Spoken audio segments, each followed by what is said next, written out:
The claim U.S. military personnel could resist President Trump if he ordered an illegal nuclear strike. Reality check verdict. Although normally nobody is allowed to refuse the president's order, in practice, generals would expect a good explanation for the strike and would be obliged to say no to an illegal order. In recent months, with tensions rising between the U.S. and North Korea, people have been asking what's to stop President Trump launching nuclear weapons. A retired general told Congress that the military may be able to say no to the president, under certain circumstances. Now, John Hyten, who leads U.S. Strategic Command, has told the Halifax International Security Forum that he would advise against a strike if he considered it was illegal. But is anyone allowed to say no to the president if he orders a nuclear strike? Access codes. If President Trump wanted to fire nuclear weapons, he could first discuss a range of options with his advisors.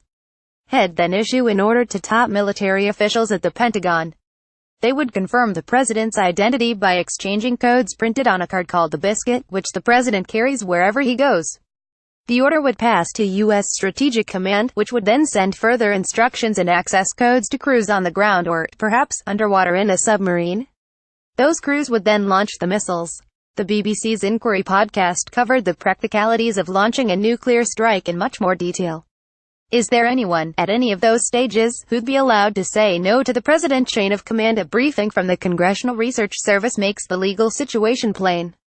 The U.S. president has sole authority to authorize the use of U.S. nuclear weapons. Ordinarily, nobody is allowed to overrule the president's decision. It's part of his role as commander-in-chief. In theory, the vice-president could oust the president if a majority of the cabinet agreed that the president was unfit to serve. In practice, that would be difficult to organize in time to stop the president launching nuclear weapons. But Peter Feaver, professor of political science at Duke University in North Carolina, says it's not true that President Trump could launch a nuclear strike as easily as he could fire off a tweet. The president is giving an order which is transmitted down a chain of command. Someone further down that chain of command turns the key or presses the button. Image caption. Inside this briefcase, the nuclear codes. To use them, the president would have to speak with the Pentagon. Professor Feaver says that if the president went to the military to order a strike, this would trigger a consultation process, generals wanting to know what the president was trying to achieve, why the president wanted to use nuclear weapons, and so on. President Trump would have the legal authority to order the strike all the same, against any advice he receives. But he'd still need to persuade the military to carry that order out.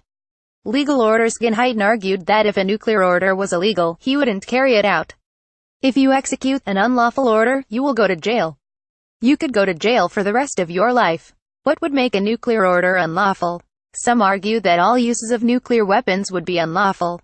But even if you dispute that, there may be certain circumstances where it would be illegal to fire nuclear weapons.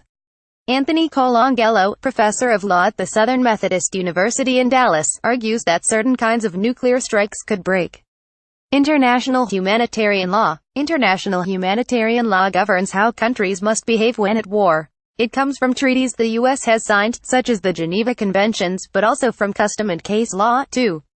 You might break the law by using nuclear weapons when conventional weapons could achieve the same objective, or by using nuclear weapons somewhere where they would kill combatants and civilians indiscriminately. Image copyright Getty Images. Image caption. The attacks on Nagasaki and Hiroshima in 1945 are the only precedents for the human devastation caused by using nuclear weapons. This isn't just Professor Colangelo's opinion. The U.S. Department of Defense acknowledges in its law manual that the law of war governs the use of nuclear weapons. Professor Colangelo says the responsibility to obey the law runs from the top down, right down to the crew member on the submarine. If the president orders an illegal strike, anyone who carries out that order is potentially liable for war crimes. They'd have a duty to say no. Would officers disobey? Not everyone is equally able to spot an illegal order, though. The submarine crews, for example, won't have access to all the information that the president and his top military officials do. They might not be in a position to tell whether an order is legal. And Professor Colangelo points out it might not be a good thing to encourage those crew members to question any order that comes their way. The entire structure of military command would crumble if subordinates started second-guessing orders. Image copyright Getty Images. Image caption. John Hyten has said he would refuse to carry out an illegal order. If a general said no to the president, he could of course fire that general. But their replacement would be equally obliged to obey the law. Read more from Reality Check. Follow us on Twitter.